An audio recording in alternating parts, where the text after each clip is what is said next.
In this project, from the beginning, it is all been successful due to people helping people.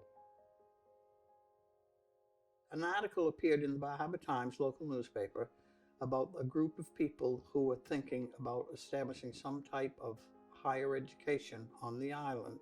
Back in the beginning, Father Jim and I, we just talked about doing something for the island. And Jim was always doing something for somebody else. So I told them they've been trying to start a school, but they haven't succeeded.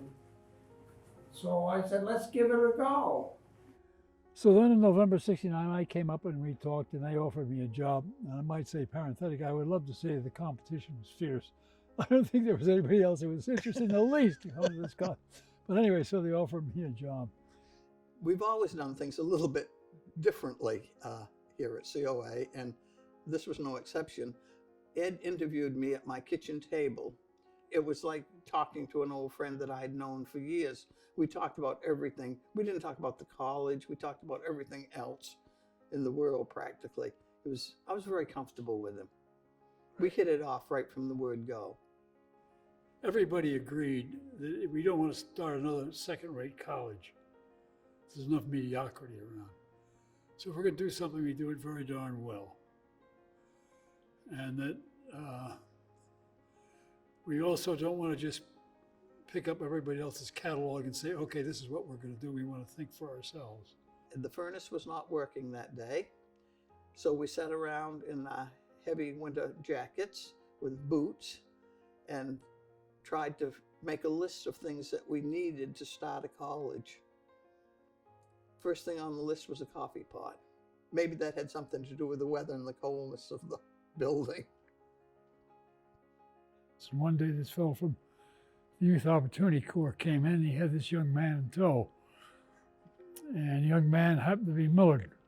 So I said to Millard, I said, well, we're just starting brand new here. And I said, we don't have anything.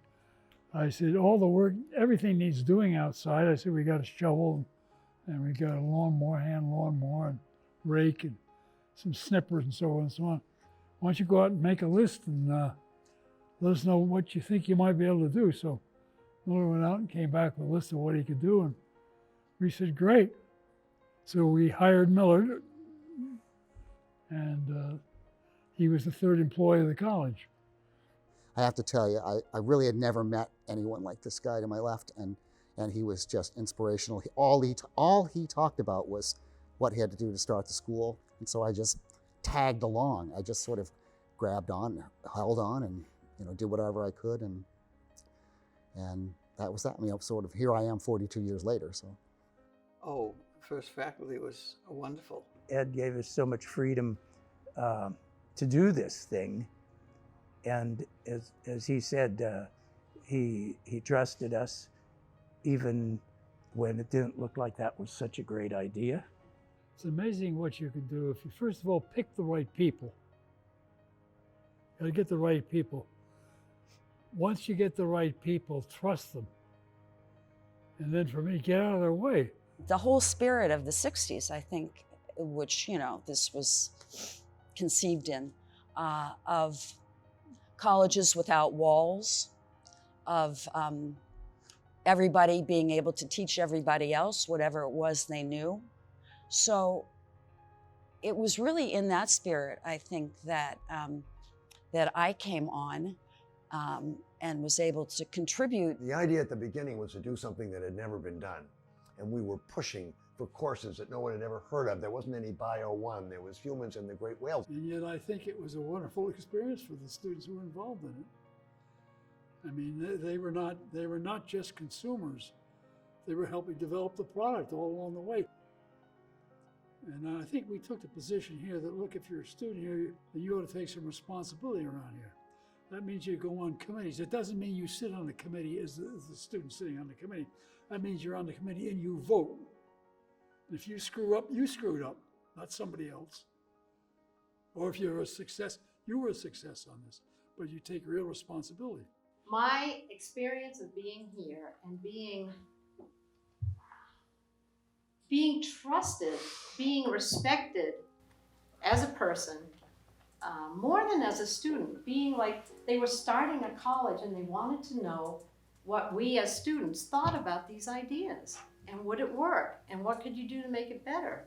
And I had never been so honored as a person in my life. There was a lack of pomposity at the Oh, college, yeah. which I think was so important. Yeah, it was. You may have a title here. You may be director of admissions, or you may be Ed Keller or Ann Peach or anybody else at the college. But if we have a snowstorm, forget what your title is. Pick up a shovel, And shovel. and it worked. You know, all there was potential. That's it. We were so optimistic that this place would actually work.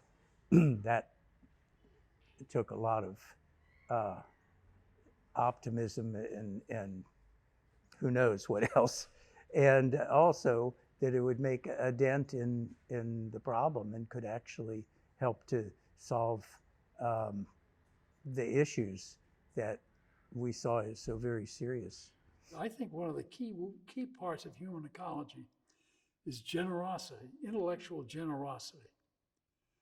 To be able to recognize that, yes, I'm absolutely right, of course I'm right, but I only have a piece of the picture. You're right too. You see a different part of it. And the generosity is partly a recognition if we don't get together, the problem, the big question will never be understood.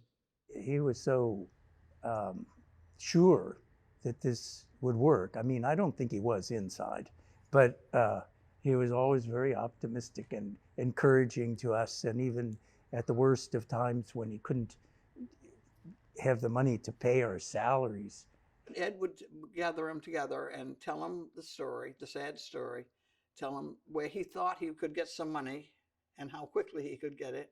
And then he'd say, the omens are good. The omens are good. So that became our rallying cry. We can't pay you, but the omens are good. I think that whatever strengths individuals had here was reinforced by other individuals.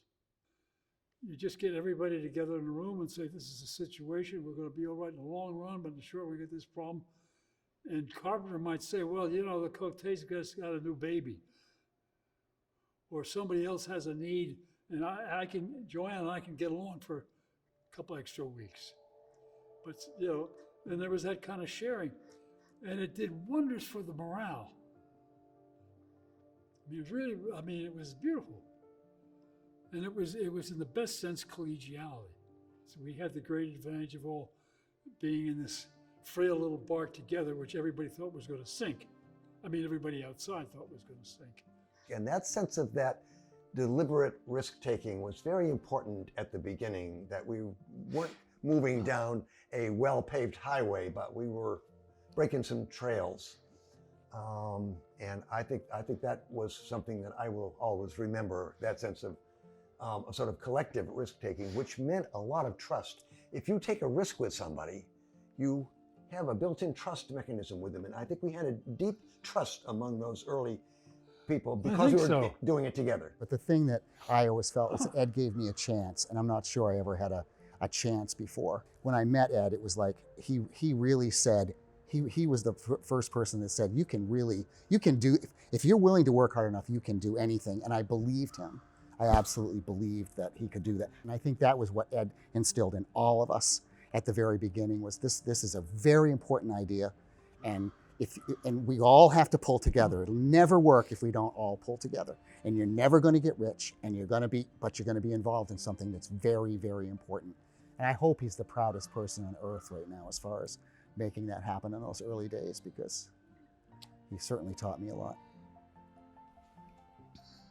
You think we'll be around 50 years from now?